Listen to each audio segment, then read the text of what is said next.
What if the scariest movie you ever saw wasn't actually a movie? What if someone pointed a camera at something they shouldn't have, and what you're watching right now is exactly what he captured? Today, we're going to be ranking found footage films that still feel disturbingly real. The ones that make your brain say, wait, can this actually be true? From the ones that started the whole genre to the ones that almost nobody's talking about. We've got them ranked from scary to absolutely cannot sleep terrifying. Stick around because our number one pick is one that had people calling the director to make sure the cast was still alive. I want to make a quick note on how we ranked these. We're not going purely by box office numbers or critic scores as we did in the Scariest Movies Ever video. We're actually judging each film in this video on one single detail. Does this still feel real? That means atmosphere, believability, the quality of the performances, and most importantly, how much it stays with you even after the credits roll. All right, let's get into it. Number 8, Cloverfield. We're kicking this off with a big one, Cloverfield. Now, technically this is a monster movie, but it uses the found footage format so effectively that it deserves its spot on this list. The whole thing is presented as recovered footage from a government hard drive, and that little detail sets the tone immediately. And remember, kids, the next time that somebody tells you the government wouldn't do that, oh yes they would. What makes Cloverfield work isn't the giant monster destroying Manhattan, it is the chaos happening at street level. You're not watching from a safe distance. You are in it with a group of friends who are scared out of their freaking minds and making terrible decisions just like real people would. The handheld camera gives it that documentary texture that keeps you slightly on edge the whole time, wondering if this is where the footage will cut off and leave you swimming in a state of dreadful uncertainty forever. Where it loses points is the sheer scale. Once you're seeing a creature the size of a skyscraper ripping apart the Brooklyn Bridge, the realism obviously slips a little, but as an entry point into this genre, it's still brilliant and it still holds up.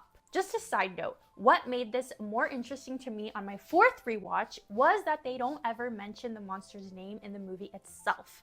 To me, that just added another layer of dread to it. If you're into horror rankings and deep dives like this, subscribe. We do these every single week.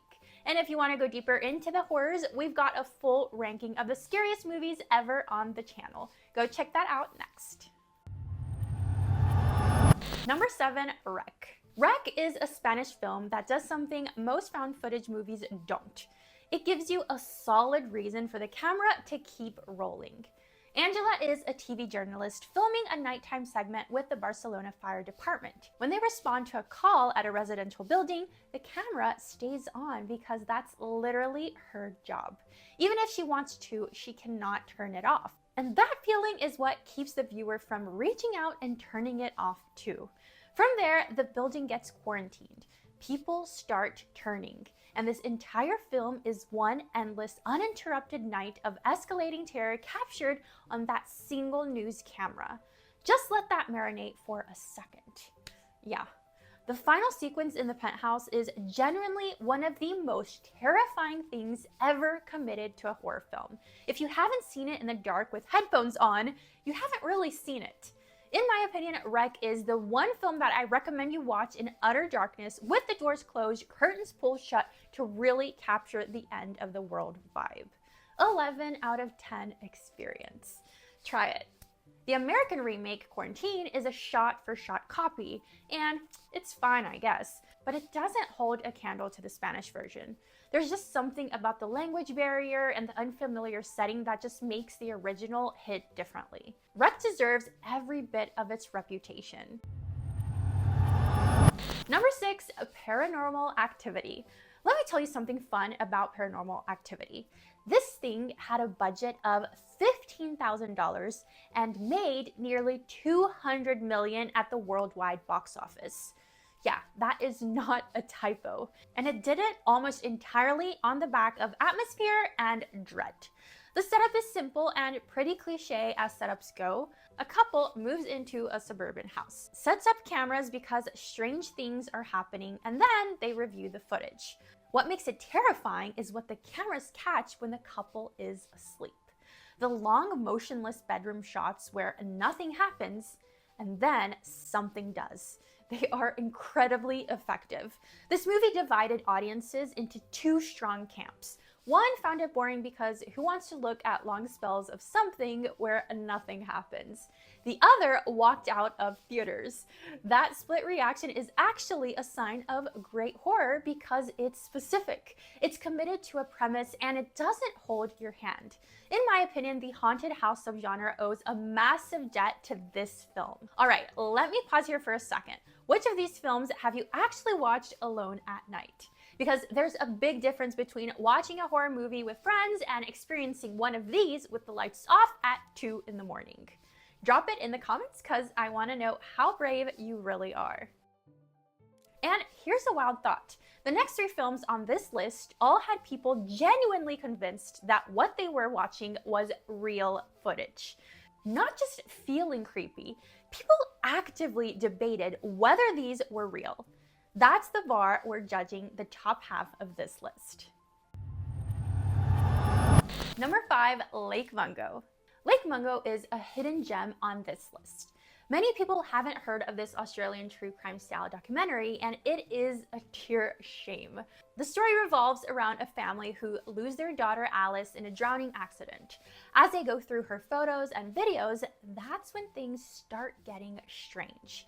What sets it apart from the other found footage films is that it's not just trying to scare you, it actually makes you feel for this family.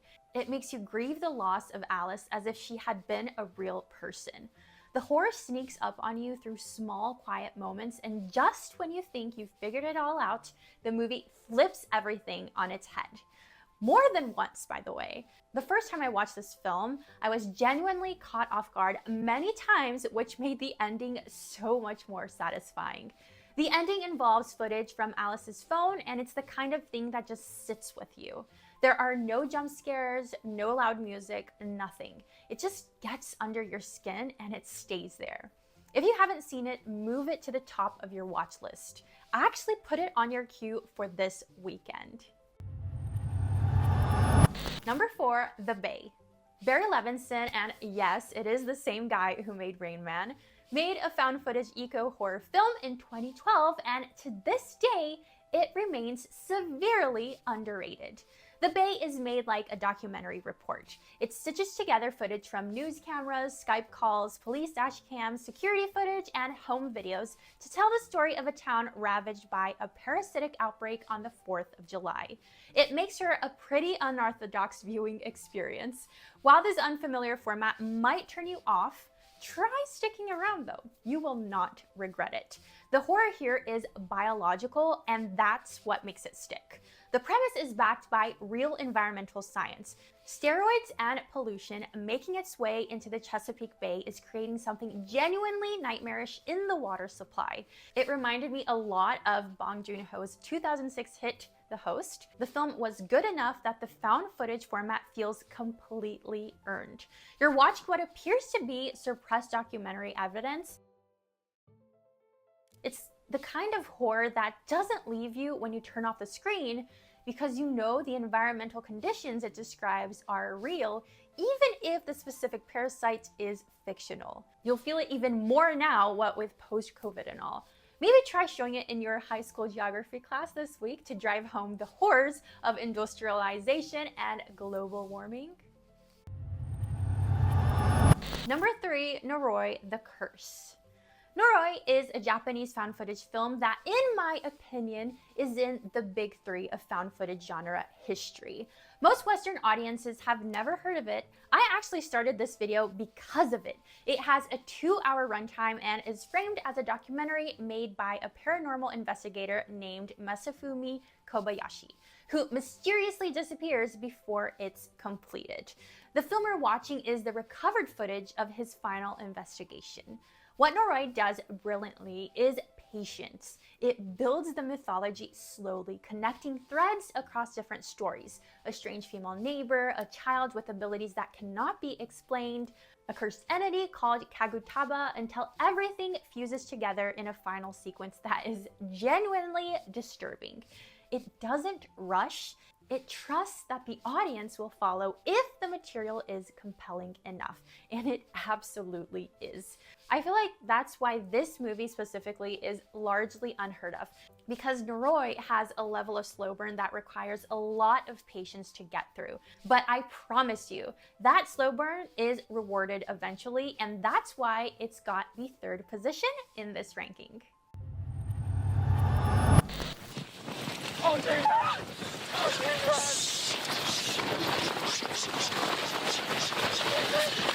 Number 2, the Blair Witch Project. You cannot rank found footage without talking about Blair Witch Project. You also cannot rank it anywhere but near the top. This is the film that basically created the modern found footage genre as we know and love today.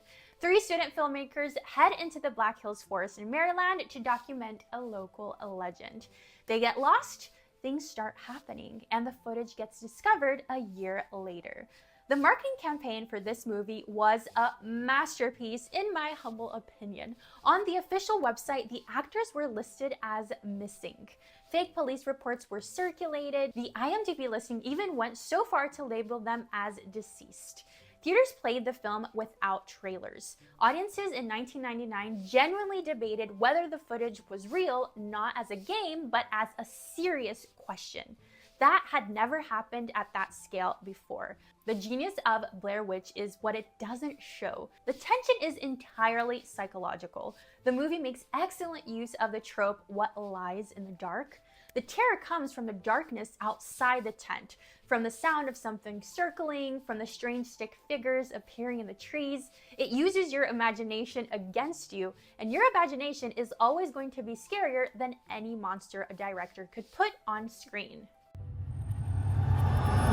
Number 1, Cannibal Holocaust. This is the one.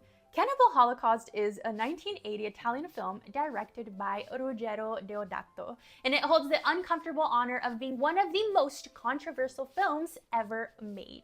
It is also proof that found footage, if done correctly, is an almost unmatched tool for psychological horror. The film was so convincing that Deodato was actually arrested by Italian authorities after its release. The government actually believes that the actors had been genuinely murdered on camera.